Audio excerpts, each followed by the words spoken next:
दोस्तों, भगवान श्री कृष्ण ने बताया किन पापों के कारण मनुष्य को कुत्ते का जन्म मिलता है। मित्रों, प्रत्येक मनुष्य को उनके कर्मों के अनुसार उन्हें मृत्यु के बाद सजा भोगनी पड़ती है। जब उनकी सजा पूरी हो जाती है तो उन्हें पुनः पृथ्वी लोक पर दूसरा जन्म प्राप्त होता है। जो जैसा कर्म करता है उसे उसी प्रकार से दोबारा योनि प्राप्त होती है। परंतु दोस्तों, क्या आप लोगों को पता है कि किस श्राप के कारण मनुष्य को कुत्ते का जन्म मिलता है? और वह कौन से कार्य हैं जो हम मनुष्य को अपने जीवन में नहीं करने चाहिए, जिसकी वजह से हमें नर्क में जाना पड़ता है और फिर हमें एक कुत्ते का जीवन मिलता है? मित्रों, हिंदू ग्रंथों के अनुसार इस धरती पर रहने वाले सभी मनुष्यों को मृत्यु के बाद उसके कर्मों के अनुसार अलग अलग योनि में जन्म मिलता है। कुछ धार्मिक ग्रंथों में यह भी कहा गया है कि जो मनुष्य अपने जीवने में बहुत अधिक पाप कर हैं, उन्हें एक ऐसी योनि में जन्म मिलता है जिसमें वे अपना दर्द किसी दूसरे को बता नहीं सकते और ना ही किसी के साथ बांट सकते हैं। और दोस्तों, आज मैं आपको यही बताऊंगा कि वह कौन से कार्य हैं जो एक मनुष्य को अपने जीवन में कभी नहीं करने चाहिए, नहीं तो उसे कुत्ते का जीवन मिलना तय है। नमस्कार दोस्तों, आप सभी लोगों से निवेदन है कि इस कथा को और कहानी को सुनने से पहले कमेंट बॉक्स में जय श्री कृष्णा लिखकर, वीडियो को लाइक करके, चैनल को सब्सक्राइब करके बेल आइकन ऑन एल पर प्रेस कर लीजिए, जिससे आप सभी लोग प्राचीन कथाओं और कहानियों से जुड़े रहे। मित्रों, एक बार की बात है, भगवान श्री कृष्ण की प्रिय राधा रानी अपने सखियों के साथ में अपने नगर बरसाना का भ्रमण कर रही थी। पूरे गांव में उनका इधर उधर आना जाना लगा था। तभी एक घर के पास में देखती हैं कि एक लाचार कुत्ता कुछ खाने की तलाश में खड़ा रहता है। तभी उस घर से एक नौजवान आदमी लठ लेकर निकलता है और उस कुत्ते को दौड़ा दौड़ा कर मारता है। यह सब देखकर राधा जी से रहा नहीं गया। उन्होंने अपनी सखियों से कहा, मेरी प्यारी सखियां, आप सब अपने अपने घर को चली जाओ। अब मैं यहां से अपने प्रभु कान्हा के पास जाऊंगी और उनसे कुछ प्रश्न पूछूंगी। फिर वहां से राधा रानी भगवान श्री कृष्ण से मिलने के लिए चल देती हैं। इधर भगवान श्री कृष्ण अपने राज्य भवन में स्वर्ण से बनी हुई सिंहासन पर विराजमान थे। तभी उनके पास राजभवन में उनकी प्रिय राधा रानी पहुंच जाती है और भगवान श्री कृष्ण से कहती हैं, हे कान्हा, जब मैं आज अपने नगर का भ्रमण कर रही थी तो मैंने नगर में देखा कि एक कुत्ता अपना कष्ट भरा जीवन जी रहा था और वह जिसके भी महल के द्वार पर जाता, लोग उसे डंडे लेकर दौड़ा दौड़ा कर मार रहे थे और उसे अपने भोजन के लिए इधर उधर भटकना पड़ रहा था, किंतु उसे पेट भरने के लिए कहीं भी भोजन नहीं मिला। तो हे प्रभु, इसे देखकर मेरे मन में एक प्रश्न उठ रहा है और मैं चाहती हूं कि आप मेरे प्रश्न का उत्तर दें। मित्रों, फिर आगे भगवान श्री कृष्ण कहते हैं, हे प्रिय राधा रानी, आपके मन में जो भी प्रश्न है मुझसे निश्चिंत होकर बताओ, मैं तुम्हारे प्रश्न का उत्तर अवश्य दूंगा। फिर राधा रानी कहती हैं, हे प्रभु, मेरा प्रश्न यह है कि किस पाप के कारण मनुष्य को कुत्ते का जन्म मिलता है। मित्रों, फिर आगे भगवान श्री कृष्ण कहते हैं, हे प्रिय राधा रानी, आज मैं आपको एक कथा सुनता हूं जिसे सुनकर आपको आपके प्रश्न का उत्तर अवश्य मिल जाएगा। इसीलिए हे प्रिय, इस कथा को पूरे मन से सुनना।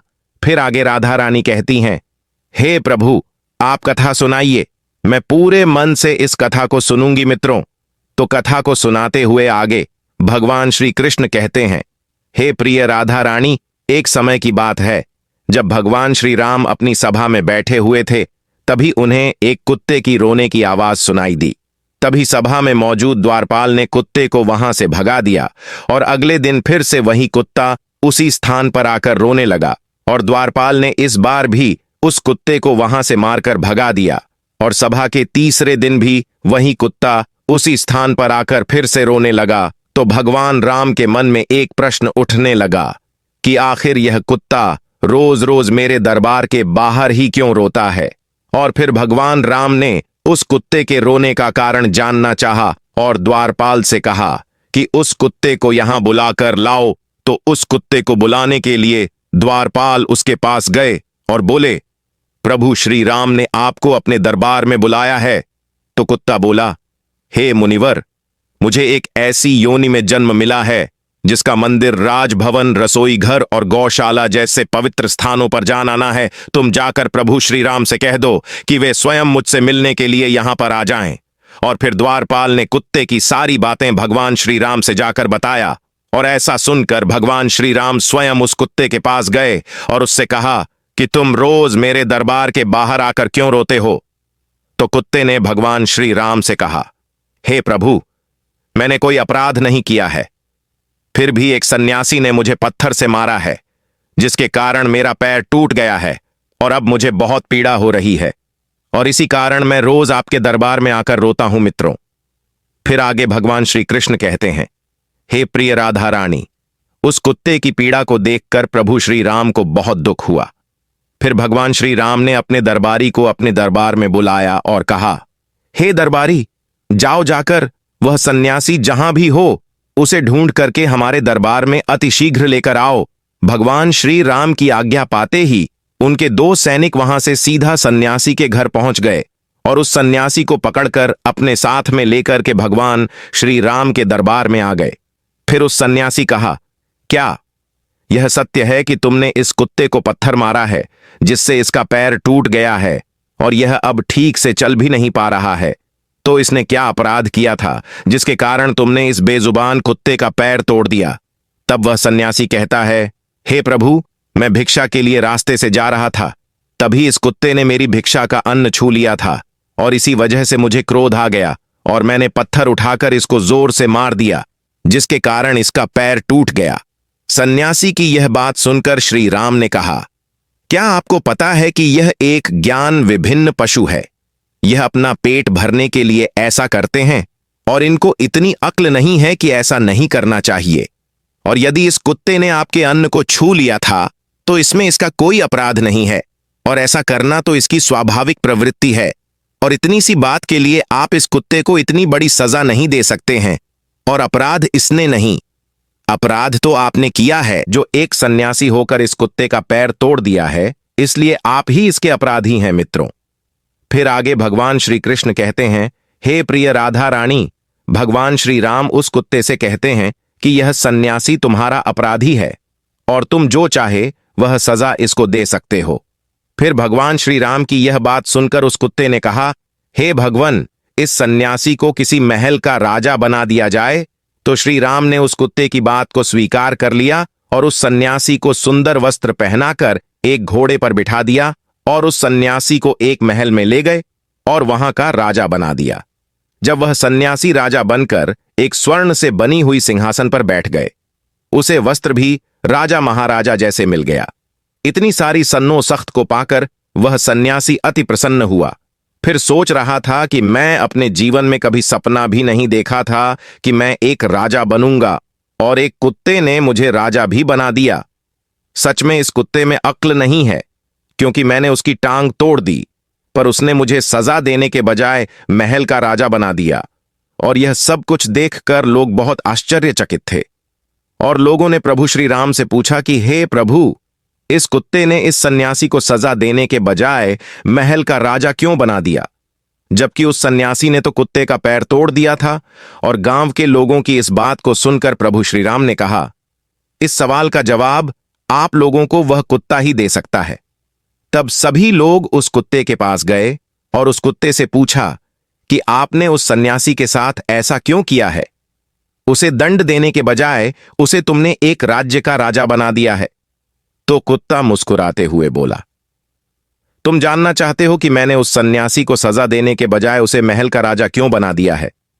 मित्रों, फिर आगे भगवान श्री कृष्ण कथा को सुनते हुए अपनी प्रिय राधा रानी से कहते हैं, हे प्रिय राधा रानी, वह कुत्ता उन सभी से कहता है, सुनो, यह अन्याय करने वाला राजा और घर पर पहुंचे याचक को भगाने वाला और दूसरे की संपत्ति को हड़पने वाला और किसी गरीब पर अत्याचार करने वाला मरकर दूसरे जन्म में कुत्ता ही बनता है। और यह एक सत्य है, इसमें कोई संकोच करने वाली बात नहीं है। एक राजा ही सबसे पहले गरीबों को सताता है और उनकी संपत्ति को हड़प है। फिर आगे कुत्ते ने कहा, मैं भी पिछले जन्म में एक राजा था और मैंने गरीबों को खूब सताया था और उनकी मेहनत का धन खूब हड़पा था, और मैं भी लोगों के साथ बहुत अन्य न्याय करता था। और बेसहारे लोगों और गरीबों की जमीनों को हड़प लिए करता था और अपने से छोटे लोगों पर खूब अत्याचार करता था, जिसके कारण मुझे इस जन्म में कुत्ते का जीवन मिला है और अब मैं अपने पापों का फल भोग रहा हूं। और मैंने उस सन्यासी को इसीलिए राजा बनाया है ताकि उसे भी अगले जन्म में कुत्ते का जीवन मिले और तब उसे पता चलेगा कि कुत्ते की जिंदगी कैसी होती है और अपना पेट पालने के लिए कितने लोगों से मार खानी पड़ती है और हम कुत्तों का जीवन आसान नहीं होता है। मित्रों, कथा को आगे कहते हुए भगवान श्री कृष्ण कहते हैं, हे प्रिय राधा रानी, यह वही लोग हैं जो पाप धुलने के लिए गंगा जी में जाते हैं, किंतु वहां से आते ही फिर से पाप करना शुरू कर देते हैं। और फिर आगे राधा रानी कहती हैं, हे प्रभु, क्या गंगा जी में पाप नहीं धोल हैं? तो भगवान श्री कृष्ण मुस्कुराते हुए कहते हैं, हे प्रिय राधा रानी, गंगा जी में वही पाप धुता है जो अनजाने में हो जाते हैं। जानबूझ करके गए पाप कभी नहीं धुल हैं। और गंगा जी में स्नान करने से वही मनुष्य पवित्र होता है जिसका मन साफ हो और मन में कोई छल ना हो तथा मन में गंदे विचार नहीं। और गंगा जी में छल करने वाले और दूसरों की बहन बेटियों पर बुरी नजर रखने वाले लोगों का कुछ नहीं होता है और प्रत्येक मनुष्य को अपने कर्मों का फल अवश्य मिलता है। मित्रों, इसीलिए आप लोगों से हाथ जोड़कर अनुरोध है कि किसी बेजुबान जानवर को अगर हम लोग एक वक्त पेट भरने के लिए अन्न नहीं दे सकते तो उन्हें कष्ट पहुंचाने का भी हमें हक नहीं है। और आप लोगों से मेरा हाथ जोड़कर निवेदन है कि किसी भी बेजुबान जानवर को कभी भी कष्ट ना दें। यदि कोई कुत्ता या बेजुबान जानवर आपके घर पर आता है तो उसे यदि रोटी नहीं दे सकते तो उसे मारो भी मत, क्योंकि वह भी एक जीव है, उसे भी दर्द होता है और ईश्वर सबके पापों को देखता है। मित्रों, इस प्रकार से भगवान श्री कृष्ण ने अपनी प्रिय राधा रानी को बताया है कि कौन से पापों के कारण मनुष्य को कुत्ते का जन्म मिलता है। मित्रों, उम्मीद करता हूं आप सभी लोगों को यह हमारे द्वारा बताई गई कथा आप लोगों को पसंद आई होगी। अगर आप लोगों को यह कथा पसंद आई हो तो वीडियो को लाइक जरूर करें और कमेंट में जय श्री कृष्णा लिखकर चैनल को सब्सक्राइब करके बेल आइकन ऑन एल पर प्रेस कर लीजिए।